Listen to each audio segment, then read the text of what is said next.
Haleluya, mtu wa Mungu, ninakusalimu katika jina la Yesu Kristo. Bwana Yesu asifiwe. Ninakutakia heri ya mwaka mpya. Nimekujia na somo lisemalo ya kwamba usitishwe na miujiza, ama usitishwe na mbwembwe ama kelele za wanaojiita wahubiri, lakini taka sana kujua mbinu na njia wanazotumia kwa kutokeza miujiza unayoiona. Narudia somo. Usitishwe na miujiza, ama usitishwe na mbwembwe za wanaojiita wahubiri, ila taka sana kujua njia na kanuni wanaotumia kwa kutokeza miujiza hiyo. Ninajua kwamba moja kati ya kitu ambacho kinashawishi sana, kinaonekana kwamba kinaburudisha maisha ya walio wengi, ni miujiza. Na kitu kimoja ambacho nataka nikwambia kwamba sio kila muujiza ndio unaotendwa na Mungu. Sio kila muujiza unaouona chini ya jua ndio unaotendwa na Mungu. Mwanzoni nitataka nikwambia kwamba Mungu ni roho, shetani ni roho. Wote wanaweza kuona mbele, wote wanaweza kuona nyuma, wote wanaweza kujua nini kinachoendelea, na wote wanaweza wakafanya muujiza wowote. Sasa kwa sababu miujiza ni moja kati ya kitu ambacho kinaonekana kwamba kina ushawishi wa watu wengi, ndio maana kila ambao wanaingia kwenye huduma za Mungu wanapambana ili wawe na miujiza. Usinielewe vibaya, sijakataa matendo ya miujiza. Mimi miujiza naipenda sana, hata wengine pia tunaitenda, lakini unakuja kuangalia muujiza unautenda kwa malengo gani, ama huu muujiza umekuja una sababu gani nyuma yake. Sasa hapa nitaomba niongee miujiza ya kutoka pande mbili. Miujiza inayosababishwa na shetani, ambayo kwa namna ambayo hali na sura inavyoonekana leo, miujiza mingi inayotendeka kwa nguvu za kipepo na kishetani ndiyo miujiza inayoitwa ya kwamba ni ya kimungu. Hapa naomba nieleweke mapema. Moja kati ya kitu ambacho watu wanafikiri ya kwamba ni Mungu anasema ama ni Mungu anataka kutenda, ni pale wanapoambiwa ya kwamba Mungu amesema mwaka huu unakwenda kufanikiwa. Mungu anasema umeiona gari yako. Yaani mtu aseme na huku nyuma aseme Mungu ndiye amesema, kwamba huyo ndio Mungu amesema, ama mtu waangushwe kwamba hiyo ndiyo miujiza. Ndugu, muujiza sio kitendo cha kuangusha mtu chini. Muujiza sio kitendo cha kuona mbele. Nikwambia tu kitu kimoja, kwamba kwa nyinyi ambao mnapenda kutabiri watabiriwa, sio kila anayeona mbele ndio kwamba ameona kwa uwezo wa Mungu.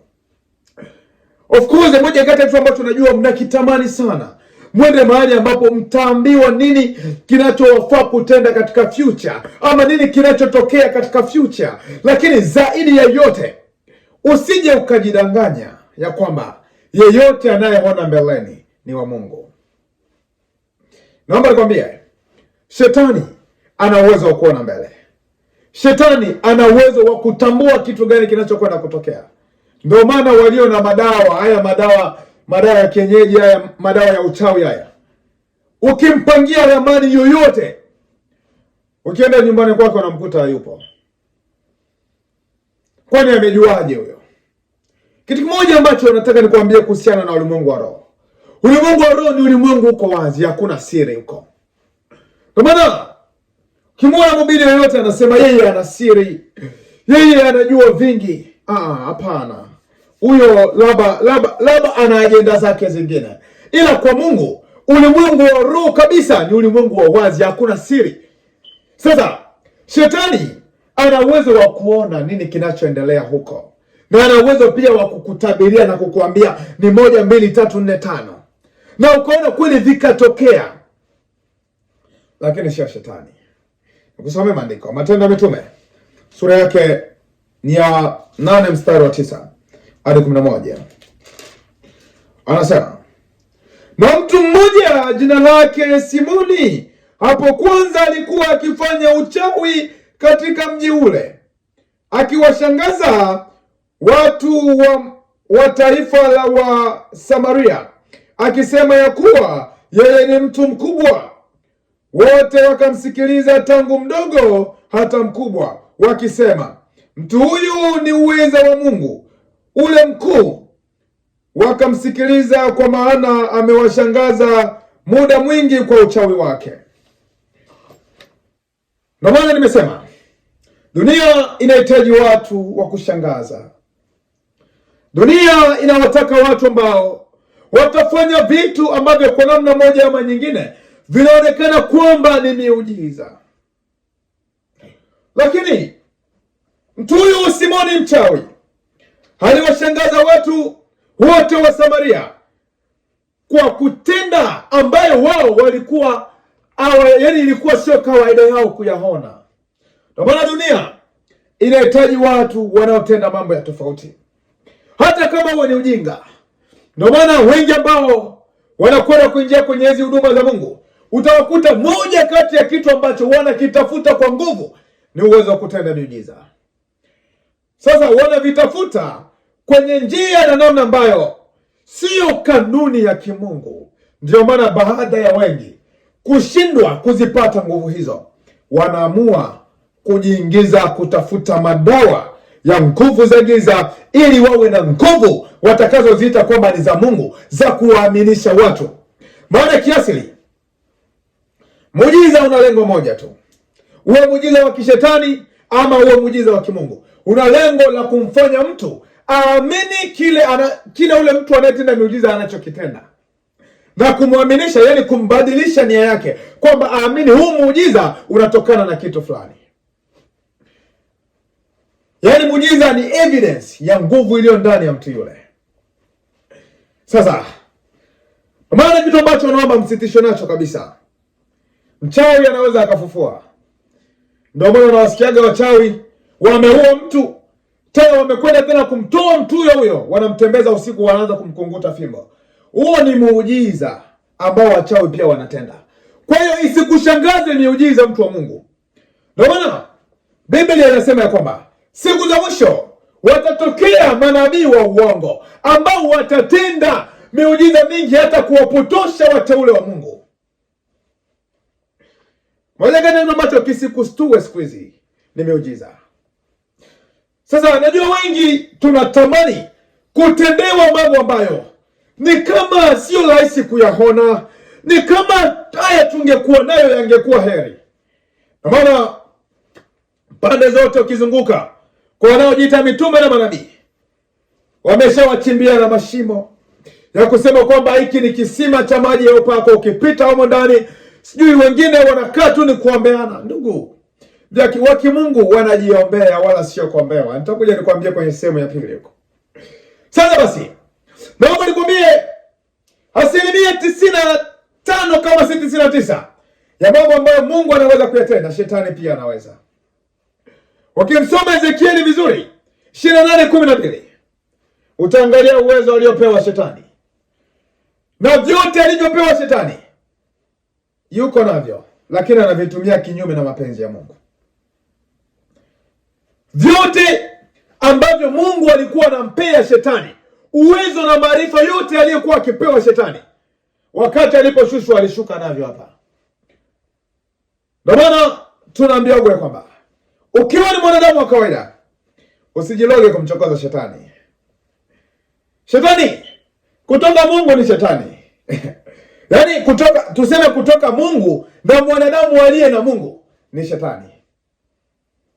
Shetani kwa mwanadamu wa kawaida ana nguvu kubwa kuliko unavyofikiria wewe. Kwa maana ukiwa mwanadamu wa kawaida, wewe si chochote kwa shetani, anaweza kukufanya chochote kwa wakati wowote.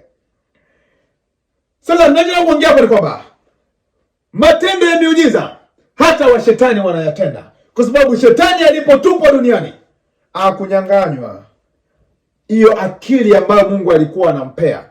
Yaani alibadilisha tu mfumo. Mungu alimpea yale mamlaka ya kutenda mengi kwa nia ya kuokoa na kusaidia watu, yeye akayapindisha, ndio ambayo anayetumia leo kwa kuangamiza watu. Nataka nikueleze hata pia nikikumbuka kwa mtumishi wa Bwana Musa, wakati anaambiwa na Mungu kwamba aende kwa Farao. Musa aliambiwa nini afanye, lakini cha kushangaza wachawi wa Farao waliyatenda hayo hayo. Kusomea Biblia kwenye kitabu cha Kutoka 7 sura yake ya 8. Kutoka 7:8 hadi 12. Bwana kanena na Musa na Haruni akamwambia, Farao atakaponena nanyi na kuambia jifanyieni miujiza, ndipo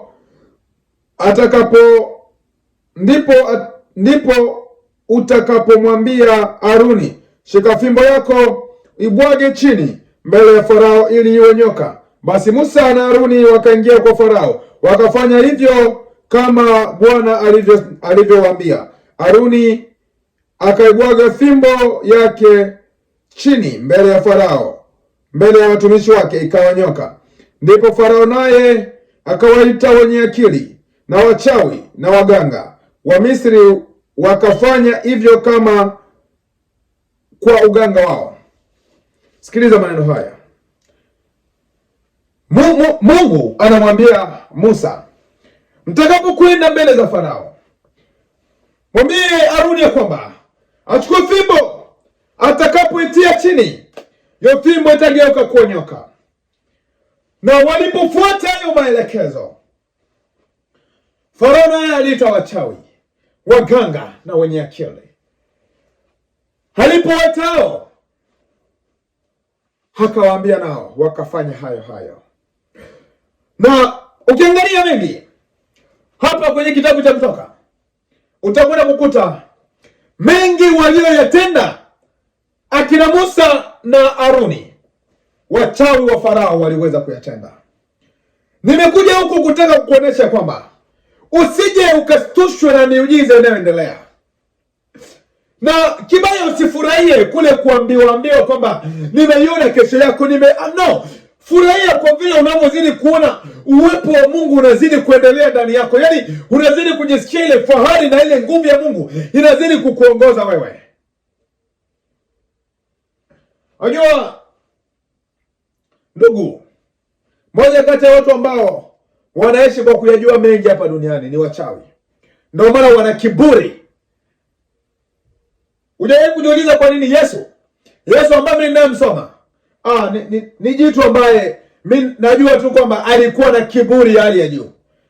Kwa nini? Kwa sababu alikuwa na uwezo wa kufanya mambo ya tofauti. Ndio maana hata kanada kachawi utakutana nako tu kana kusalimia kwa namna fulani, kana kiburi, anajua hautamfanya chochote. Anajua ukimtania atakufanyia chochote. Ndio maana tafuta uwezo wa Mungu. Tafuta uwezo wa Mungu kwa njia ya maombi. Wala sio mwingine tu mnaambiwa kwamba Mungu yuko hapa. No, Mungu kuwa hapa sio kitendo cha kupiga mikelele. Mungu kuwa hapa ni kitendo cha wewe kufanya ya akili kama Mungu mwenyewe alivyotaka ufanye. Pointi yangu ni kwamba usitishwe na miujiza ama na kelele za wahubiri, ila taka sana kutafuta sosi ama chanzo cha nguvu hizo zatokana na nini. Yesu asifiwe. Jiulize kwa nini mitume na manabii popote wakitokea ni miujiza kwenda mbele. Manabii ninaowajua mimi kwenye Biblia niwasome kwanza kwenye Ezekieli hapa. Ezekieli 23.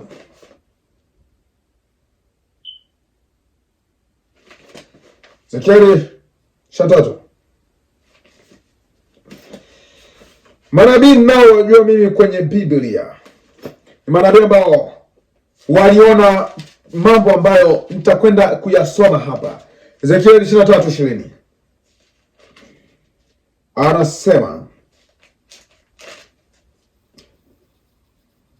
anasema kwamba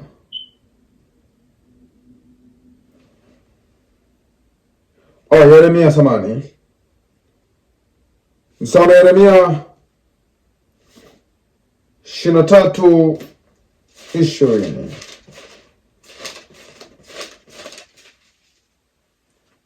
Yeremia 23:20 anasema kwamba hasira ya Bwana ijaporudi haitarudi hata itakapokwisha kuyatimiza makusudi ya moyo wake. Ngoja nianzie wapi? Ngoja niende tu hapa. Naendelea. Mimi sikuwatuma manabii hao, lakini walikwenda mbio, sikusema nao, lakini walitabiri. Lakini kama wangelisimama katika baraza yangu, ndipo wangaliwasikilizisha watu wangu maneno yangu, na kuwageuza waziache njia zao mbaya na uovu wa matendo yao. Mimi ni Mungu aliye karibu, asema Bwana, mimi si Mungu aliye mbali. Sikiliza haya.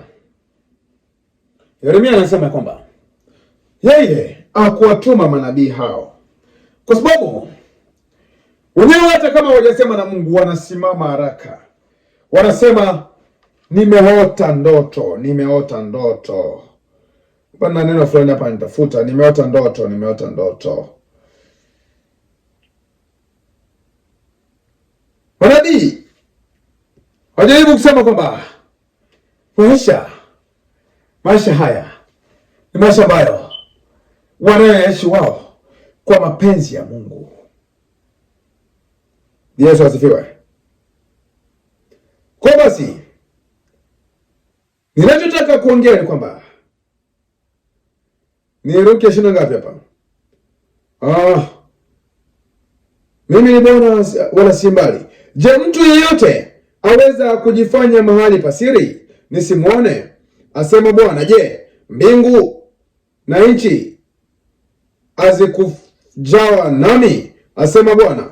Nimesikia waliosema manabii wanaotabiri uongo kwa jina langu, wakisema nimeota ndoto. Je, manabii hao watatabiri uongo hata lini? Manabii hao ni wenye udanganyifu katika mioyo yao wenyewe. Ngoja nirudie sasa kwa ukamilifu. Anasema, mimi sikuwatuma manabii hao, lakini walikwenda mbio. Sikusema nao, lakini walitabiri. Lakini kama wangelisimama katika baraza yangu, ndipo wangaliwasikilizisha watu wangu maneno yangu, na kuwageuza waziache njia zao mbaya na uovu wa matendo yao. Mimi ni Mungu aliye karibu, asema Bwana, mimi si Mungu aliye mbali.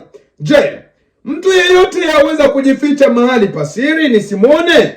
Asema Bwana. Je, mbingu na nchi hazikujawa nami? Asema Bwana. Nimesikia walivyosema manabii wanaotabiri uongo kwa jina langu, wakisema nimeota ndoto. Je, mambo haya yatakuwa katika mioyo ya manabii wanaotabiri uongo hadi lini? Manabii hao ni wenye udanganyifu katika mioyo yao wenyewe, nao wanaodhania ya kuwa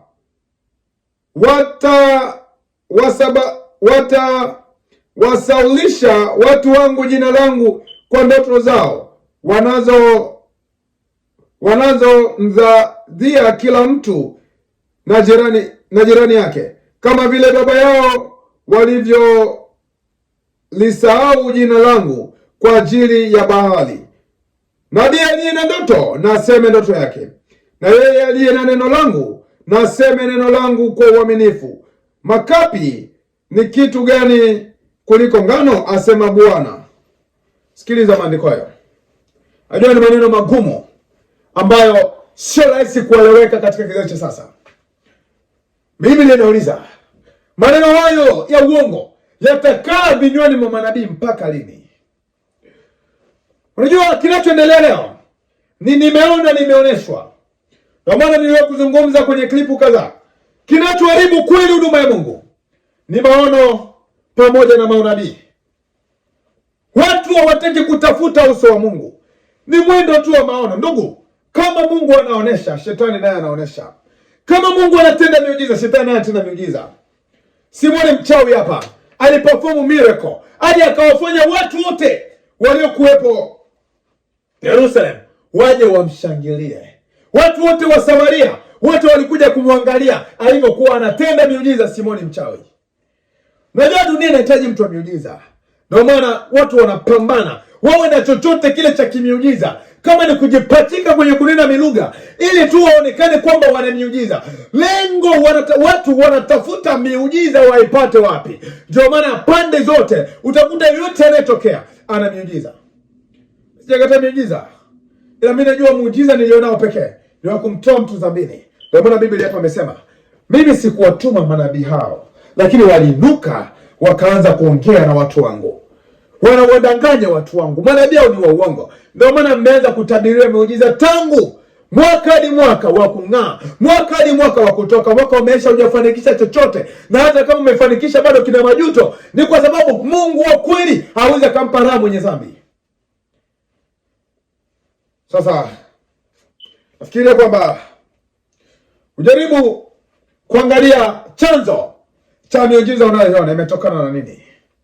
Hata nikuonyeshe hii miujiza, si kana kwamba si miujiza. Mimi ndio naongea hapa, si kana kwamba manabii hawatende miujiza, wanatenda. Lakini kwa nguvu gani iliyo nyuma yao? Maana usiangalie tu muujiza, wakati mwingine anaangalia nguvu iliyojificha nyuma ya muujiza.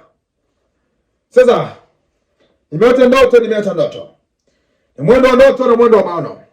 Na akisema Bwana amesema, huo ndio uendeleo sasa unaoendelea. Mwaka 2022 fanya kitu cha tofauti. Taka sana kuongozwa sawa sawa na ramani na ratiba kamili ya Mungu.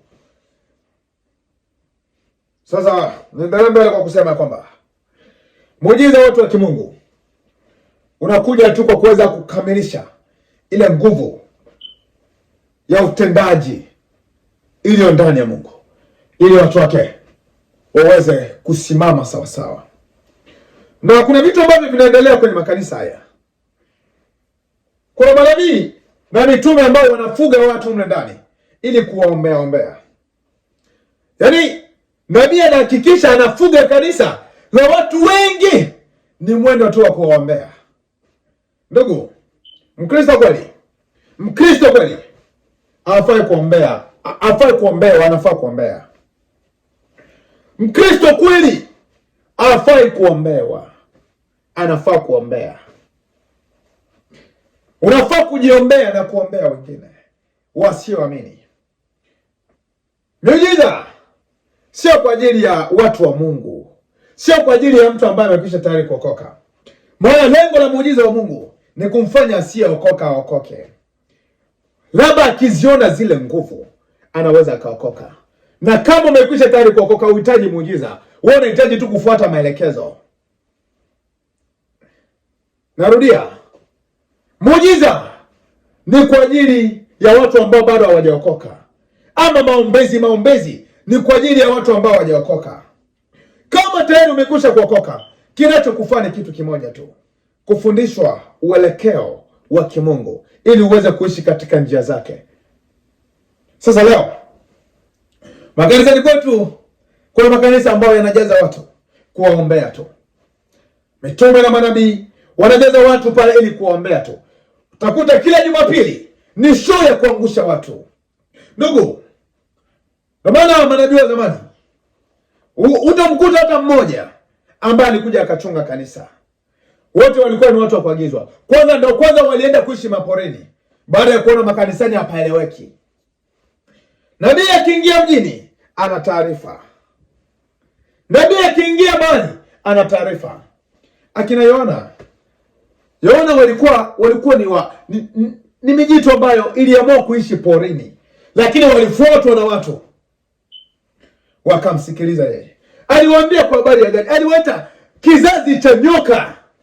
Sikia maneno ya Yohana, nabii wa Mungu kweli kweli, mtume wa Mungu, anaona dhambi, aoni takataka hizi za dunia. Naomba tujifunze kitu kimoja sana kuhusiana na jaribu alilojaribiwa Yesu na Shetani. Shetani alimuonesha nini? Kwenye Mathayo 4, Shetani alimwambia Yesu kwamba ukiwa wewe ni mwana wa Mungu, geuza jiwe ili liwe mkate. Wakati nyie mnakimbilia upate chakula, nabii akuombee upate chakula, Yesu ndo kwanza amekikataa chakula. Wakati mwingine Shetani akamwambia kwamba wewe ukinisujudu nitakupa yote haya. Wakati Yesu anasema kwamba Shetani, nenda zako wewe, imeandikwa msujudie Mungu peke yake na umwabudu yeye siku zote. Ndiyo kwanza ninyi mnakimbilia kumsujudu Shetani ambaye yuko ndani ya manabii ili kwa kupata vitu. Hautaonekana kwamba umeokoka kwa jinsi unavyokuwa na magari mengi. Utaonekana kama unaokoka ni kwa vile baraka na neema ya Mungu inavyozidi sana kukaa ndani yako. Kusoma maandiko hapa, Matendo ya Mitume 4:24. Matendo ya Mitume 4:24. Anasema,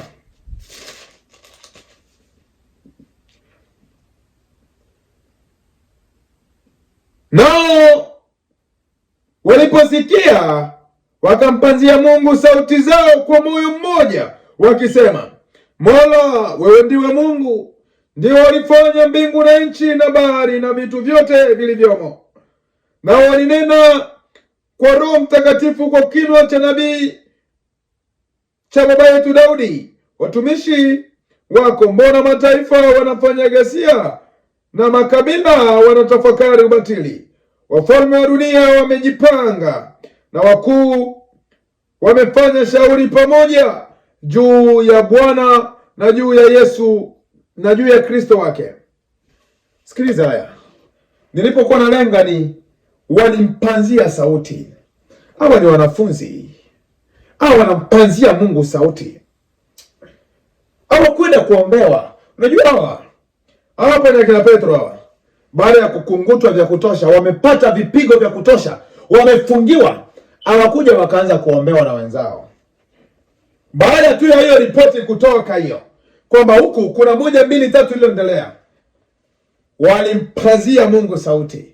Ndio maana hata kama ukuwe umepitia changamoto gani, usio unataka sana maombezi. Yaani usio mtu kutaka sana maombezi. Maombezi yanaombewa ambaye bado hajaamini. Wewe tayari ni mtumishi. Inakuwaje unakwenda kuombewa in public, wazi hadharani? Wale unaowahubiria wakuaminije? Najua kwa sababu mmekosa kanuni nzuri ya kwenda mbele za Mungu. Mmekuwa ni mijitu ambao hamna tena hata aibu. Na ni magonjwa ya ovyo yanawapiga. Ni kwa sababu mnaishi maisha ya hovyo. Hata Mungu mwenyewe hawashiki kwa sababu nyewe wakati wowote mnakuwa tu ni mijitu ya kusema, yaani maisha yenu yanakuwa ni ya hovyo. Ndio maana sasa anaongea hapa kiumbe Mungu ni kwamba utake sana kuwa unaomba peke yako. Mkristo astuki na muujiza. Muujiza kwa Mkristo ni kawaida. Muujiza kwa Mkristo sio kupona kwa ugonjwa. Muujiza kwa Mkristo ni mtu kuumwa. Ameumwaje? Yaani ameumwaje huyo? Yaani ameumwaje? Huo ndio muujiza. Na maana kazi tunasema kwamba kwetu sisi muujiza sio mtu kupona. Kupona ni uhakika.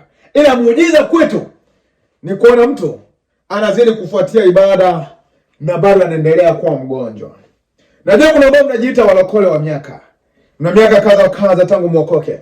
Lakini pia as long as tunazidi kwenda unaokoka, ndivyo kisi magonjwa yanavyozidi kukukunja. Huo sio wokovu. Imeandikwa, akusamehe makosa yako yote, akuponye magonjwa yako yote. Sasa hiyo ni Zaburi ya 103:3. Mungu anakusamehe magonjwa yako yote, anakuponya na magonjwa yako yote. Sasa wewe unasema umesamehewa na Yesu, amekuponya nini? Maana ndo ambayo ilikuwa kauli ya Yesu. Yesu alipokuwa akiomba wakati wowote, alipokuwa akitenda miujiza, alipomaliza kutenda, angalia umepona, usitende dhambi tena. Yesu alijua fika kwamba sababu inayosababisha matatizo mfululizo kwenye maisha ya watu wengi ni dhambi inayokaa ndani yao. Muujiza wote wa kimungu ni muujiza ambao unakuja kwako ili uamini ile nguvu iliyo ndani yake, nguvu yake ya kuponya, baadaye uendelee na wokovu. Na muujiza huo hauna na majuto. Nyama mnasema kwamba mmebarikiwa na Mungu. Mungu amewafanya mng'are. Mbona kama bado hamna amani? Unajua? Moja kati ya miujiza ambayo naomba yaani uone tu ni uhakika. Hii ndio miujiza ya kweli, ni wewe kuwa hai. Mengine yote achana nayo. Gari, nyumba, wachumba, hayo achana nayo. Kitu pekee ambacho kipo juu ya uwezo wako ni uhai wako. Mengine yote yapo chini ya uwezo wako. Yes, okay. Muujiza ni kitu ambacho kipo juu ya uwezo wako. Na kwenye maisha haya, kilicho juu ya uwezo wako ni uhai wako. Maana huo uko mkononi mwa Mungu. Mengine yote yapo chini ya uwezo wako. Unaweza kuyafanya ukitaka. Bwana sifiwe. Labda unaweza kuuliza, mbona sasa hujafanya mengi? Mimi nafanya yale ambayo naona haya ni ya maana. Kuna mengi ambayo naweza nikayafanya, of course. Mengi ambayo naweza nikafanya. Nikiamua kufanya naweza nikafanya chochote. Lakini nafanya kitu ambacho najua hiki kina maana. Hiki kitaleta maana. Hiki kitaleta faida. Yesu asifiwe. Sasa ndio kuongea hapa ni kwamba kitu chochote cha kimeujiza, muujiza wowote ni kitu ambacho hayakuwa matarajio yako. Yaani akipo chini ya uwezo wako, lakini kimekuja kutokea. Unajua hivi yote ambayo tunaita miujiza, sio miujiza. Kupata mchumba sio muujiza. Kuoa sio muujiza. Kuwa na mali nyingi sio muujiza. Kupona ugonjwa sio muujiza. Yesu asifiwe. Kupona kabisa ugonjwa sio muujiza. Ama kunena kwa ujasiri sio muujiza. Kuna vitu vya kawaida tu. Unajua kuna vitu ambavyo walivitenda akina Petro. Vilikuwa ni waliviona tu ni vya kawaida sana. Yaani kuna vitu ambavyo wenyewe mnaita miujiza ni vya kawaida sana. Ambavyo akina Yesu waliwakataza watu kwamba msiende kuzungumza. Yesu alipomfufua Lazaro, alimwambia hiki bwana ni vya kitoto sana, hivi achana navyo hivi. Hivi msiende kuongea popote, msimwambie mtu nini kilichoendelea mahali hapa. Naomba msiseme. Nyewe ndio kwanza mnakwenda kushawishi. Muujiza pekee ndugu ni kumtoa mtu katika mauti. Na kumtoa mtu katika mauti ni kumtoa mtu katika dhambi. Unajua? Kumtoa mtu katika dhambi ni zaidi ya kumfufua mtu makaburini huko. Kumtoa mtu katika dhambi aliyokuwa anatenda ni zaidi ya kumfufua mtu kutoka makaburini. Kwa sababu ni jambo la rahisi sana kumfufua mtu kutoka makaburini na akaja akaendelea na dhambi. Bado ni mfu. Lakini jitu ambalo umelitoa katika dhambi, huyo atakuja kuwa mzima sana. Sasa naona kuongea kwamba muujiza wa watu wa kimungu kwanza unakufanya uwe na afya, amani, furaha ambayo yeyote aliyetabiriwa muujiza kwa presha za mitume na manabii na wahubiri wa sasa hawezi akafikia hiyo. Yaani muujiza wote ule uliotendwa wa kimungu, uwe najo siwe najo, bado wewe kwako itakuwa ni amani. Ndio wakati unakuta inaonekana mambo kama yamekwama, lakini ndo hapo bado tunaendelea na burudani. Tunaendelea na kumcha Bwana. Naona mwongea kwamba maisha haya tunajua kwamba Mungu siku zote anatenda mambo kaza kwa walio wake, ili tu kwa kuzidi kuatia moyo na kuwaburudisha kwamba niko pamoja nani. Unajua Mungu kwa pamoja nasi sio hizi kelele tunazotezi mbwembwe hizi. Mungu kwa pamoja nasi ni kile kitendo cha kutokujisikia kwamba sisi ni wakiwa. Unaona kwenye hata kama mambo yamejivuruga mbeleni, wewe bado unapita tu kwa usalama. Huyo ndo Mungu kwa pamoja nasi. Mungu si pamoja nasi sio kwa sababu tumenena aliaba shakari anda saka Bwana amesema yuko mahali hapa. Uko sio kwa pamoja na Mungu mpendwa. Sababu umenena hayo, bado moyoni mwako hauna amani, hapo Mungu hayuko pamoja nawe. Ushauri wangu ni kwamba kuhubiri na wanaohubiriwa.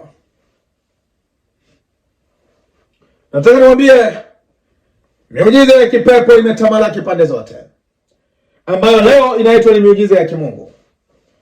Na baadaye mnauliza maswali, je, shetani pia anaweza kufanya miujiza? Nimekuonesha hapa akina Simoni mchawi walitenda miujiza, nimekuonesha waganga wa Farao walitenda miujiza. Sasa miujiza hiyo ina lengo ya kutuzubaisha. Lengo la miujiza ya kipepo, miujiza yoyote ya kipepo ama ya kishetani, ina lengo la kukuzubaisha. Inakuzubaisha ili usiangalie toba ya kweli. Maana ukiangalia wote wanaoperform miracle leo wana maneno ya kukufariji, wala wakoneshi dhambi yako. Kwa maana Yeremia alisema ya kwamba watu hao wanawadanganya watu wangu. Miujiza yote ya kipepo, watu wote wa shetani, watu wanaona miujiza kwa nguvu za shetani huku wakizingizia ni Mungu. Hawa watu hawaoneshi watu dhambi. Ndio maana pita kwenye makanisa yanayoitwa mitume na manabii, ukuti dhambi inahubiriwa, unakuta ni mafanikio na kesha yako. Na uhakika sana na Mungu aliyeniponya, na nina mashaka sana na miujiza ya manabii na mitume. Huyu Simoni mchawi alikuwa ni nabii muongo, hata kama watu wengi walimfuata. Sikia, watu wote wa Samaria walimfuata. Usifurahi kwa sababu watu wamekufuata. Wakati mwingine angalia mioyo ya watu umeitulizaje. Umekaa watu miaka mingapi? Wamesaidika nini? Ila ni wewe tu ndo umezidi kufanikiwa kutokana na watu. Kusomea maandiko fulani.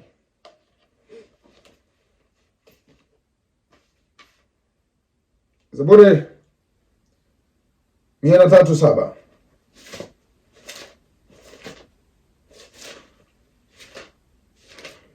Anasema,